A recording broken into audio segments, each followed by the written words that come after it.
Gua sebagai konten kreator yang sering ngebahas Ipong, ya kayak sampai lu bosan lah sama gue ya kan. Dan gue juga udah ngejual ribuan HP ya di seluruh Indonesia sampai ke Papua gue juga jual.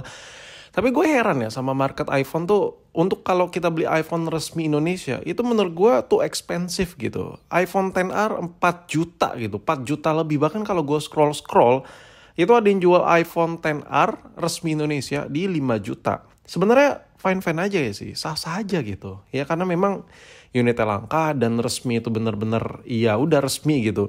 Sedangkan kalau yang non resmi itu banyak beredar yang harganya miring. Cuman yang resmi pun agak hati-hati, banyak yang resmi KW-KW yang regionnya aja yang dirubah-rubah. Tapi kalau kita ngomongin kasar, kita fokus deh ke iPhone. Lu budget 4 juta ya, 4 juta lebih hampir 5 juta, lu dikasih sebuah iPhone XR, lu dikasih spek chipset A12, baterainya cuma 2900 mAh, layarnya belum OLED ya kan. Skor Antutunya cuma di 700 ribuan. It doesn't make sense bro menurut gua. Ya kan? Lu setuju gak sih sama gua? Untuk sebuah HP kedua, kalau lu orangnya banyak uang gitu, kayak nominal lu kayak nggak ada serinya gitu, wajar sih kalau lu beli iPhone XR untuk HP kedua atau HP bocil atau HP di rumah, sah saja. Mungkin lu butuh cloud storage ya, atau berbagi share cloud dari iPhone utama lu ke iPhone kedua lu. Tapi menurut gua kalau lu HP utama nggak worth it. Coba kita bandingkan dengan Android yang harganya sama ya, di market 3 juta 4 juta ya. Kalau di budget 4 juta lu dapat sebuah HP baru, contoh let's say gambarnya kita ambil dari Poco F5 aja deh. Di budget 4 juta, 3 juta, 4 juta ya. Menurut gua ini jauh lebih worth it lu beli Android ya dibandingkan beli iPhone XR. Kenapa? Di sini gua kasih bisik-bisik deh kalau gua udah sering bahas ini, tapi gua belum pernah head to headin sama si XR nih. Di sini yang pertama ya, lu dikasih performa yang jauh lebih tinggi. Si iPhone XR itu cuma 700 ribuan Antutunya, sedangkan ini Antutunya 1,1 juta. Terpaut beratus-ratus ribu perbedaan performanya dan dikasih baterai 5000 mAh dari 2900-an ke 5000. Belum lagi layarnya 120Hz.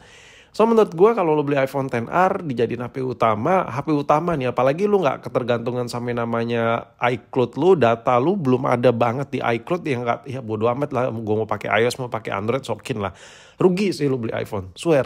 Apalagi lu nggak butuh yang namanya video recording ya.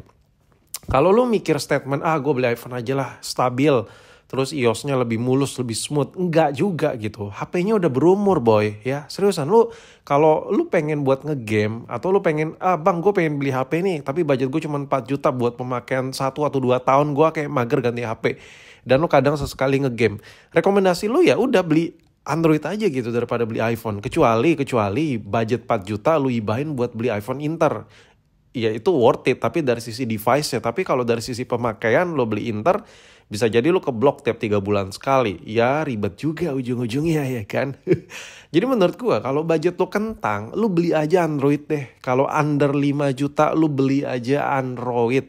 Karena spek ya HP resmi di Indo tuh too much menurut gua ya. Mungkin gua aja kali yang miskin yang ngeliat sebuah iPhone XR harga 4 juta dikasih spek kayak gitu. Maybe gua yang miskin. Tapi di sini gue cuma sharing aja ya. Dan kalau ditanya buat capability ngegame, jujur Android itu lebih ya. Yang pertama ya, kalau kita lihat dari chipset A12-nya aja, ini udah nggak mumpuni buat ngegame. Kenapa lu bisa gitu bang? Kenapa lu bisa bilang gitu? Karena beberapa bulan lampau gue juga coba buat konten game pakai si XR. Sekarang gini ya, kalau lu budget 3 juta 4 juta nggak usah lah lu beli iPhone XR. Gue lebih ngerekomendasiin lu iPhone SE Gen 2 aja. Lu ambil aja kayak gini.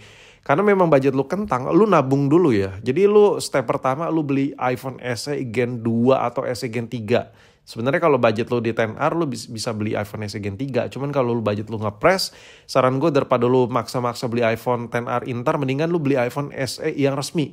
Dapat resmi tuh. Kalau lu beli iPhone XR Inter, lu udah mampu nih beli iPhone XR Inter, duitnya lu ibahin aja deh beli iPhone SE Gen 2 yang resmi.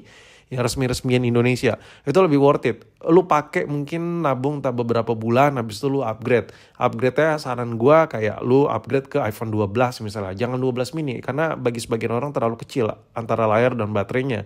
Jadi step pertama lu upgrade atau lu nabung dulu buat beli si iPhone SI, abis itu lu nabung lagi sedikit, baru lu beli iPhone 12. Menurut gue itu sih step yang paling benar kalau lu pengen ngerasain iPhone. Kenapa lu rekomendasiin iPhone SI bang?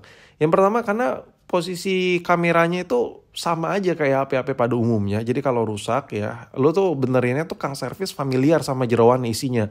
Karena bagi sebagian orang user baru iPhone nih, lo tuh biasanya kalau pertama kali pakai iPhone dan iPhone lo rusak, ya bisa jadi lo dapat tukang servis yang gak benar, ya harganya lumayan tinggi ditembak ya kan.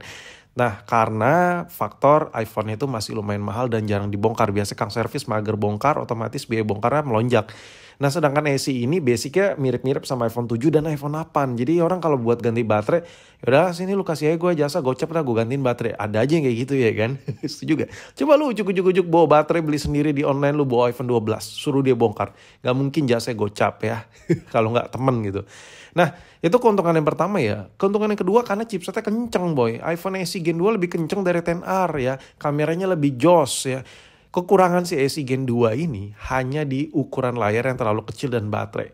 Oke, sekarang kita coba balik dulu ke Android.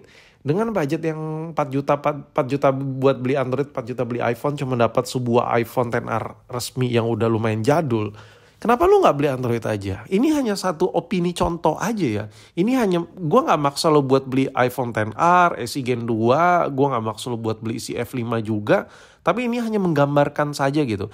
Bahwa market di Indonesia tuh kayak gini gitu. Lu budget 4 juta rata-rata kalau beli Android lu dapetnya kayak gini-gini. Kalau beli iPhone yang resmi dapetnya rata-rata kayak gitu. Gue hanya menggambarkan saja. Nah kalau lu pilih Android budget 4 juta. Lu dikasih layar yang lebih besar, udah pasti AMOLED, itu udah pasti, itu adalah kepastian mutlak kalau lu beli Android harga 4 juta, dan lu tuh dikasih layar yang 120Hz, bukan 90, apalagi 60Hz. Nah kalau ngomongin soal kamera, fiturnya udah jauh lebih lengkap daripada si XR itu. Jauh kemana-mana. Coba gue bisikin simpel-simpelnya aja, ada mode malam yang which is XR tak ada. Iya memang kalau foto dalam cahaya yang oke, 11-12 sama XR, bahkan XR bisa lebih terlihat natural. Tapi ketika lu foto yang gelap sedikit, itu XR udah burik parah cuy, udah banyak noise, bintik-bintik gitu. Terus yang kedua nggak ada lensa lebarnya, ya kan? Nggak ada lensa lebar. Lu bayangin lu beli HP 4 juta, HP sejuta aja lu udah dibully, udah pada lensa lebar. Dan yang terakhir, kalau lu beli Android budget 4 juta dapat baru cuy, dan resmi udah pasti. Dan yang paling terpenting, this is the most important is adaptor fast charging, udah bukan 30 watt tapi 60 wattan beserta kabelnya yang including support di 67 watts. sampai kesel banget gitu gue ngomongnya.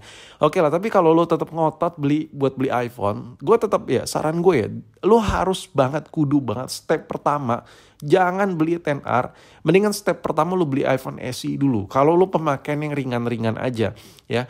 Dan si XR ini menurut gue lebih cocok buat lo yang mungkin butuh lebih butuh lebih baterai lebih besar, tapi performa lo tidak terlalu mikirin, kualitas kamera lo juga tidak terlalu mikirin, kualitas layar juga lo tidak terlalu mikirin. Banyak kurangnya kan si XR ini. Ya kalau lo nggak mikirin itu ya cocok-cocok aja sih. Karena handphonenya lebih besar dari SE Gen 2, Gen 3, apalagi Gen pertama.